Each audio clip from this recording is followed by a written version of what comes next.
How do you return a float serve? Have you ever faced a serve that looks like it has backspin but just floats over the net? That's a float serve, and it can be tricky to handle. Let's break down how to effectively return it. First, understanding what a float serve is can help you prepare.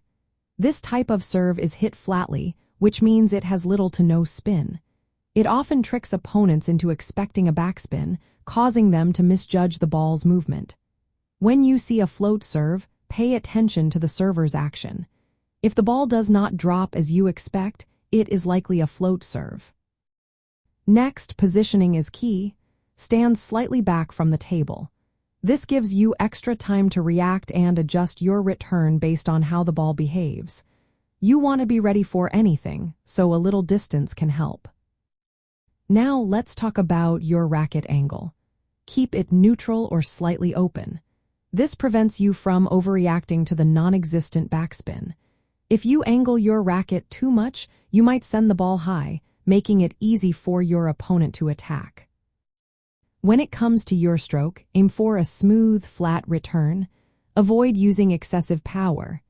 A gentle touch is often more effective. A powerful stroke can lead to a high return, which is just what your opponent wants.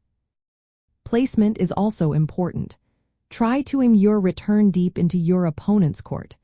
This limits their options for the next shot and makes it harder for them to set up an attack. Practicing these techniques will help you get better at returning float serves. Work with players who can serve different spins, including float serves. This experience will sharpen your ability to read serves accurately. Watching professional players can also be beneficial. Observe how they position themselves, their racket angles, and their stroke techniques when dealing with float serves. Lastly, stay calm and focused during matches. A clear mind will help you react appropriately to various serves. By mastering these techniques, you can effectively counter float serves and improve your overall table tennis skills.